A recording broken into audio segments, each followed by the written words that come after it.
और जो भी हमारे राम लक्ष्मण सीता ये बच्चे बने थे, बेटा अब तुम जाओ, अब बात करना बंद कर दो। देखो सुनो, बहुत अच्छी बात बता रहे, समाज में सासू बैठी है, बहुएं बैठी है। आज भी कोई परंपरा है, जब सबसे ज्यादा बड़ी बहू बन के गई थी पहली बार सीता जी घर में। सीता, देखो मतलब की बात सुन जाया करो, ने कहा जो तुम्हारे काम में आवे।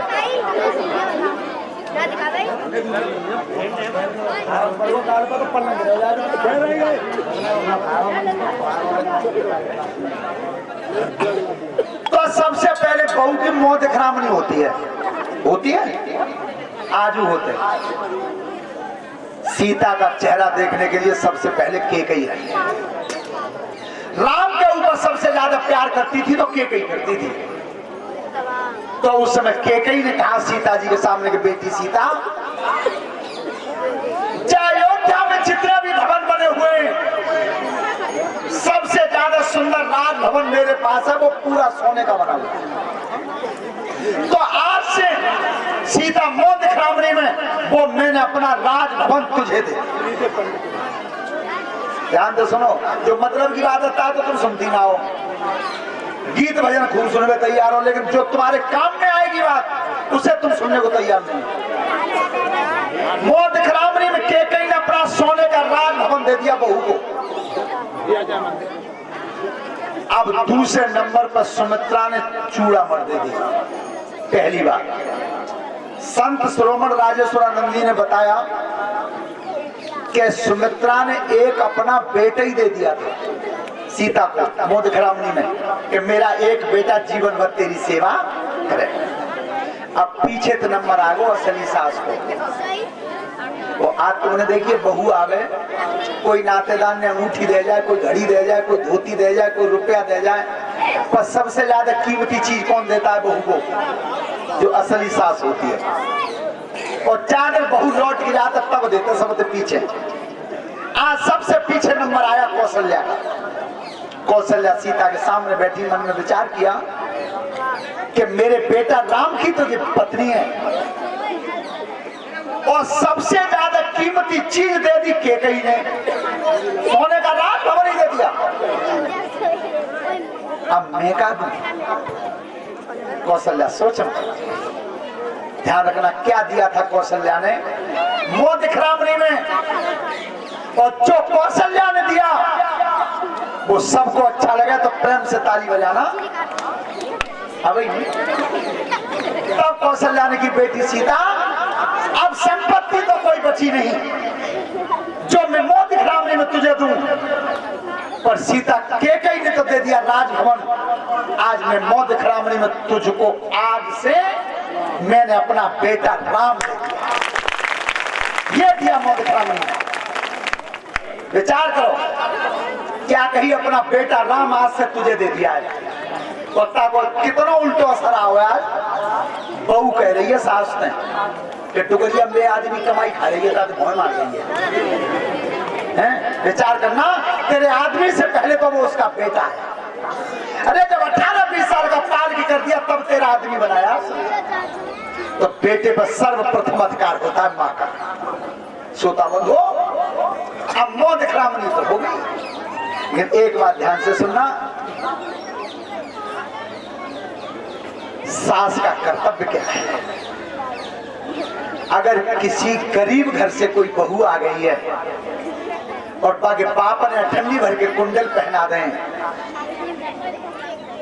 एक पति जी, तो बहू तो ठंडी भर के कुंडल पहने बैठी है और सास 5 तोले के झाले लटकाए बैठी है।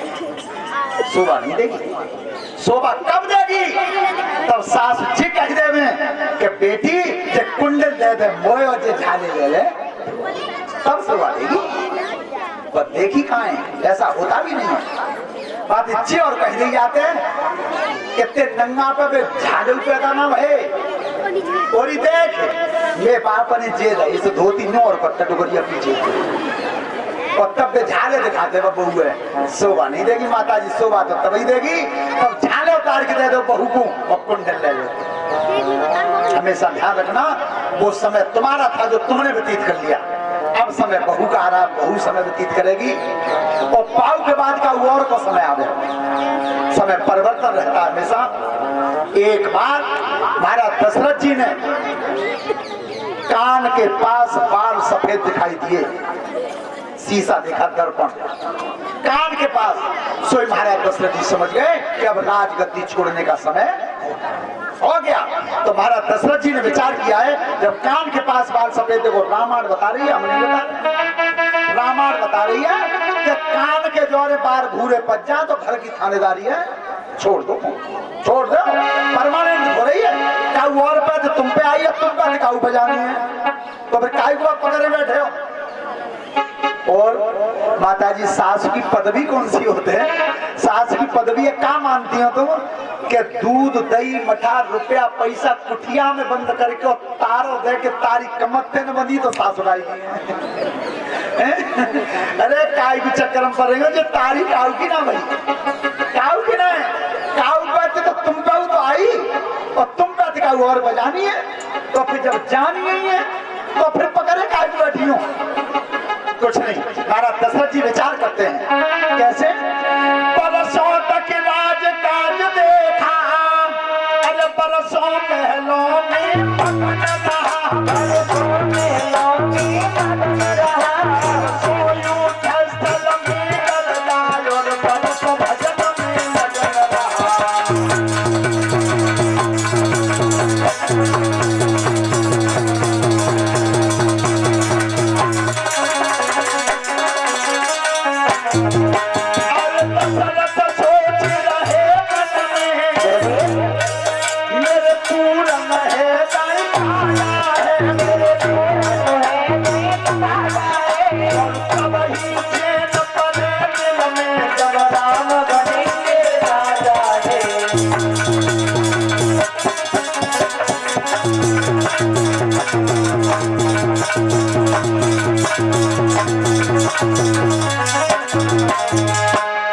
परीक्षित जी, दर्पण जैसे शीशा कहते हैं, दर्पण में कितनी खासियत है। एक चीज अच्छी दिखाता है पर एक चीज नहीं दिखाता। दर्पण हमेशा चित्र तो दिखाता है पर चरित्र नहीं दिखाता। चित्र तो वही दिखाता है। और तुम बस शीशा के सामने कछू कर लो, बस शीशा के पीछे 10 लाख रुपया रिश्वत के रख दियो, पर जो हतवत्ता ये दिखा दो, झूठ नहीं बोलता शीशा है। तो ऐसी असरफी लाल जी, एक बार हमारे यहाँ शीशा नहीं था, सो काऊ को लड़का पढ़वे चलोगो अमेरिका। सो अमेरिका में जब पढ़ाई लिखाई कर ली तो मैंने मई शादी कर ली। और शादी कैसी लड़की थी, करीब वो बरकटी होते हैं यहाँ तक, ऐसी थी शादी कर ली। हाँ चलो, तुम्हें ज्यादा ध्यान है। शादी कर ली तो एक दिन पाके मन में आई कि मैं अपने घर जाऊंगा। मैं तारीख याद आई, सुबह ने पई घर आई थी कि तुम चलो। नहीं नहीं नहीं, नहीं। इंडिया तो गंदा देश है, हम नहीं जाएंगे, तुम चले जाओ, जल्दी लौटाना। सुबह अकेले चले। अब उनने सोची कि बच्चों हमारी मैया जी पूछे कि ब्याह कर लो तो बहू कैसी है, तो बहू को खिंचवाओ फोटो खिंचवा के धर लो सूटकेस में। अब सोची कि कोई नई चीज नहीं चले जो हमारे यहाँ न हो। तो हमारे यहाँ शीशा ना हो, शीशा पहले हो तो नारद जी तालम ही मोचो देगा थे। तो बाजार में घूम में गए, तो शीशा बिकरो खूब बड़ो, उनकी चीज बढ़िया जानो था कहाँ सही दी गए। तो शीशा खरीद के सूटकेस में धर लो।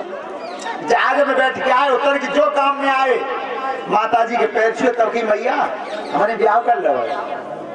डुकरिया तो चारे चोरी है गई, फूली की मेला लाने बहू ढूंढ गई। लला बहू कैसी है? माता जी फोटो रखा है सूटकेस में, देख लेना, मैं तो खेत में डोले आऊं।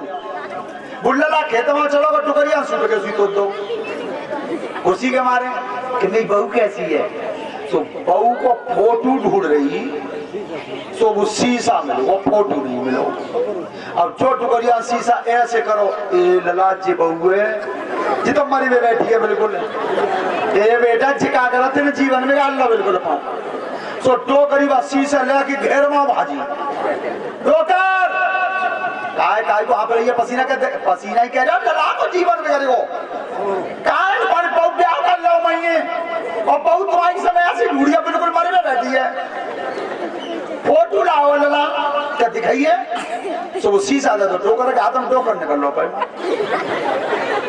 ठोकर की हेरी जी बहू का है जाके तो मोछे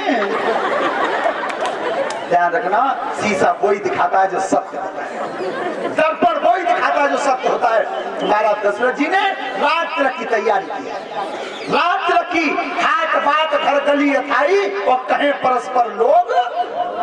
ध्यान रखना रामचरितमानस की कथा बहुत सुंदर है और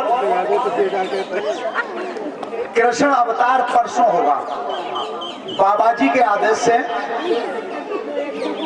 और हम पे बाबा जी की कृपा से समय ने अकेला खाली है सरपी लाल तो कथा 2 दिन पड़ गई, 2 दिन पड़ गई। तो यहाँ से कथा तो हम कल बढ़ाएंगे। भगवान राम दुष्टों का संहार करेंगे, राज तिलक होगा, लेकिन वो दूधिया हमारे हैं कि गए देखो इनके पास शादी के छुटकला कल रुपया भेजे हमारे पास तो रुपया तो तुम्हारे भेज है। हाँ तैयार। देखो सुनो बस ये तो ही समय बचो सो आरती करवाएंगे। ये बात ये चुटकला जो कहो हमने पति जी जिस समाज के ऊपर है जी घटना भाई कहूंगा है मत कोई जी समझोगे ऐसा है वो है। लेकिन एक बात जीवन में ध्यान रखना कमजोर खा लेना और कमजोर पहन लेना पर जीवन में कभी कमजोर बैठक में मत बैठना। अगर जैसे चतुरों में बैठोगे तो चतुर बन जाओगे और मूर्खन में बैठो तो बेटा आपको जैसी बताऊंगे जैसी आप जानते हैं कैसी कि जो हमारे लोग के अंदर चिमटा बजाते हैं एक दिन जैसे जो बबलू दूध लाते हैं